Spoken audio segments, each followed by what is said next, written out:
Bab 1. Arya Kamandanu masuk ke era modern. Danu, apa kamu baik-baik saja?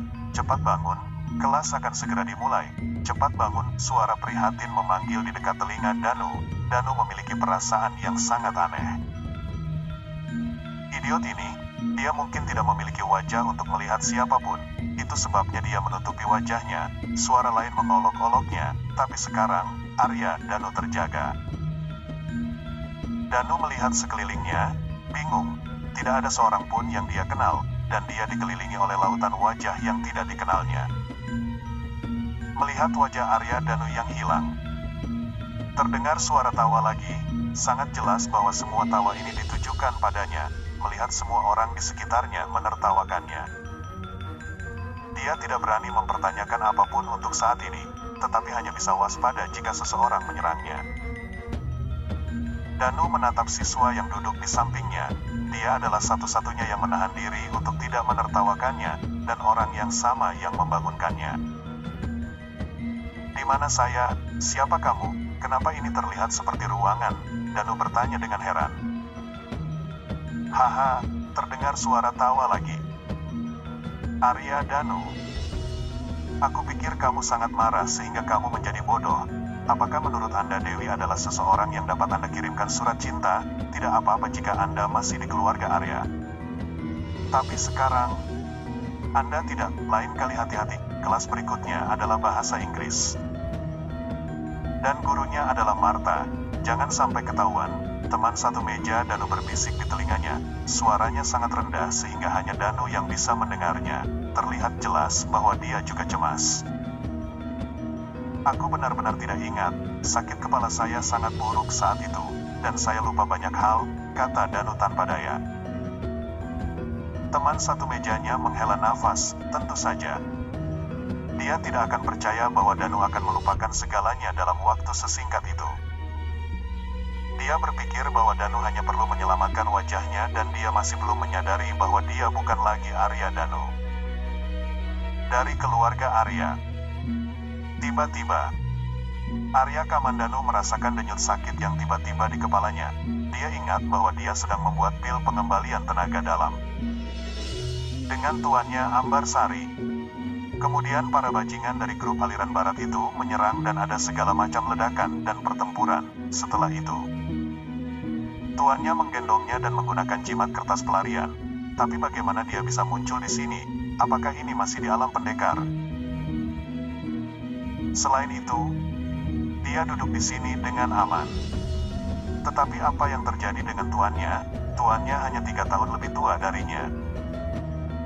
Dan alasan grup aliran barat menyerang mereka adalah karena tuannya terlalu cantik. Tuan muda dari grup aliran barat ingin menikahi tuannya yang cantik. Tetapi sayangnya, dia ditolak. Ini telah menjadi penyebab pertengkaran mereka. Jika tuannya berada di tangan grup aliran barat, maka konsekuensinya tidak akan terbayangkan. Memikirkan hal ini, Arya Kamandanu tidak bisa lagi menahan kekhawatiran di hatinya dan tiba-tiba berdiri. "Ada apa? Apa kamu tidak tahu bel pelajaran sudah berbunyi?" Seorang wanita muda berwajah dingin berjalan ke podium kelas dengan beberapa buku di antara lengannya. Dia mengamati siswa yang tertawa di kelas Deng. Tatapan dingin. Dan segera setelah itu, tawa menghilang.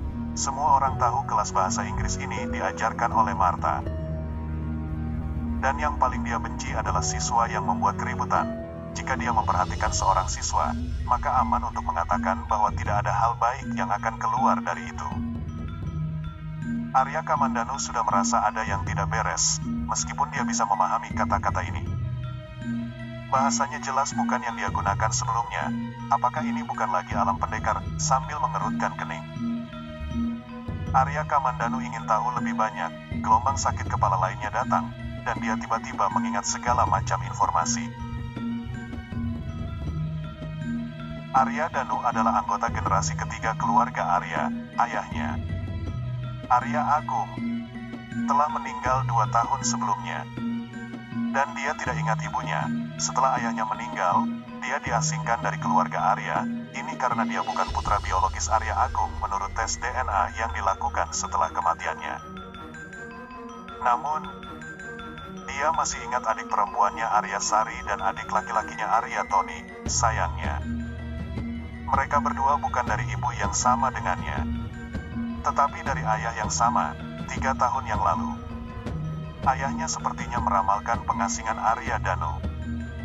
Jadi dia meminta ayahnya sendiri untuk meminta pernikahan dengan keluarga Atmaja, karena Arya Agung memiliki pengetahuan penuh tentang kesehatannya yang buruk. Dia ingin mencari rencana cadangan untuk Arya Danu. Jadi, dia menemukan keluarga Atmaja Jawa Tengah. Mampu menikah dengan 5 keluarga teratas di Indonesia, keluarga Harsa, tentu saja, sangat senang untuk membantu kepala keluarga Atmaja menjodohkan cucunya dengan Arya Danu. 3 tahun lalu, Maya dari keluarga Atmaja, yang saat itu baru berusia 21 tahun, sudah menjadi wanita tercantik di seluruh Jawa Tengah. Sementara itu, Arya Danu menjadi bencana bagi keluarga Arya. Dan alasannya sederhana, dalam satu pemeriksaan di rumah sakit, Danu ditemukan secara alami impoten, dengan kata lain, dia tidak bisa mereproduksi, meskipun keluarga Arya berusaha sangat keras untuk menyembunyikan masalah ini. Tampaknya semua orang di ibu kota mengetahuinya hanya dalam satu malam, salah satu dari 5 keluarga terbesar di Indonesia. Keluarga Arya memiliki anggota yang secara alami tidak berdaya, yang membuat keluarga Arya kehilangan banyak kehormatan.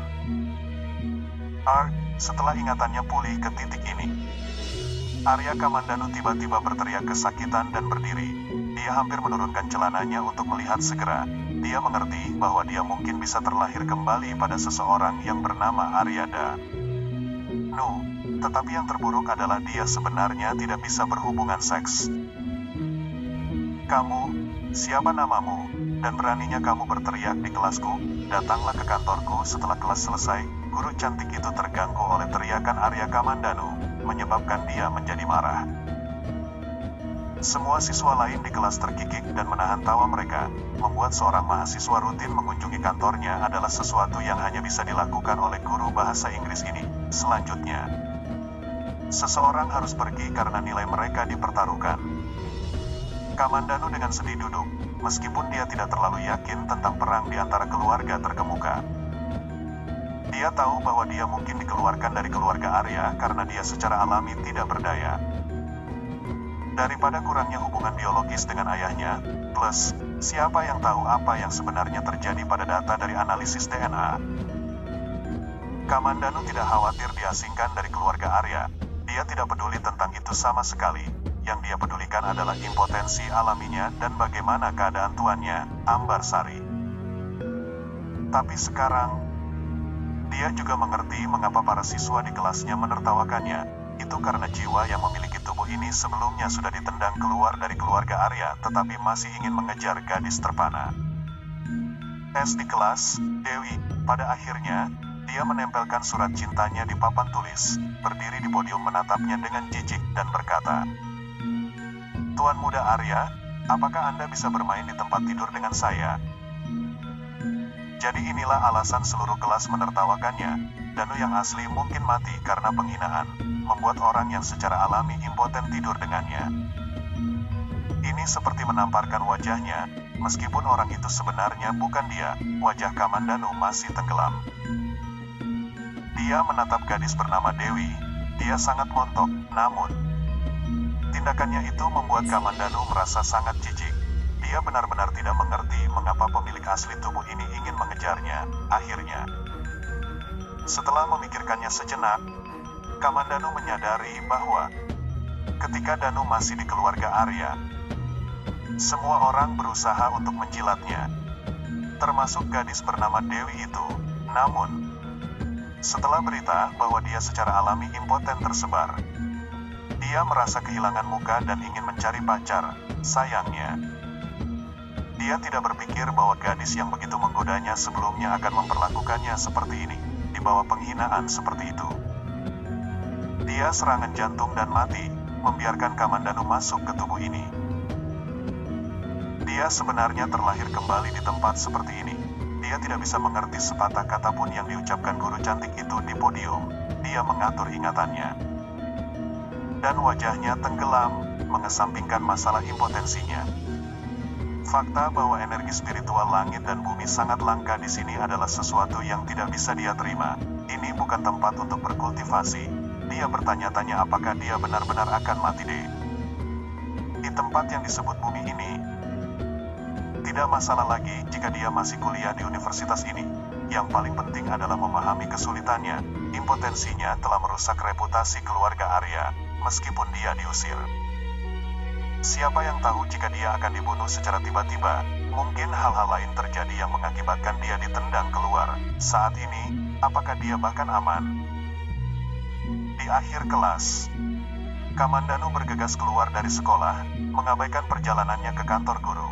Dia perlu menemukan tempat untuk memeriksa dirinya sendiri dan melihat apakah dia benar-benar impoten secara alami.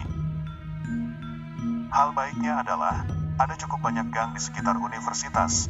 Kamandanu bergegas ke gang yang sepi dan bergegas menurunkan celananya. Anunya memang kecil, tapi Kamandanu tidak kecewa hanya karena anunya kecil. Sebaliknya, dia benar-benar menghela nafas lega. Dia tidak impoten secara alami. Itu karena anunya terlalu kecil sehingga salah satu meridian telah diblokir untuk berkembang. Menciptakan impotensi palsu ini, sebelum dia berkultivasi di alam pendekar, dia adalah master di bidang medis, jadi dia tahu situasinya hanya dengan satu pandangan. Sayangnya, mustahil untuk membuka meridian yang terhalang ini dengan teknologi terkini di bumi. Namun, ini tidak akan sulit bagi Kamandanu. Meskipun dia belum memiliki kemampuan untuk membuka meridian yang diblokir, selama dia mencapai tahap ketiga dari pemurnian tubuh, meridian ini akan terbuka dengan sendirinya. Namun, Kamandanu mulai kecewa lagi. Ini karena energi spiritual sangat langka di bumi. Dan itu akan menjadi tugas yang berat baginya untuk mencapai tahap ketiga pemurnian tubuh. Bahkan, dia mungkin tidak bisa mendekatinya sepanjang hidupnya. Dengan begitu, impotensinya tidak akan pernah berubah. Setelah menghela nafas, Kamandanu hanya ingin menarik celananya. Tiba-tiba, sebuah teriakan mengguncang hatinya. Bajingan, ini pasti suara wanita bernada tinggi, dan itu terdengar tepat di depan Kamandanu. Saat itu, Kamandanu hanya fokus memeriksanya. Jadi dia lupa melihat-lihat situasinya. Dia tidak berpikir bahwa gang ini terhubung dengan apapun, hanya saja belokannya semakin dalam, dan dia tidak bisa melihatnya. Kamandanu bukan seorang nudis, lebih dari itu, dia juga tidak punya aset untuk dipamerkan. Dia buru-buru menarik celananya dan hendak melarikan diri. Danu, apakah itu kamu?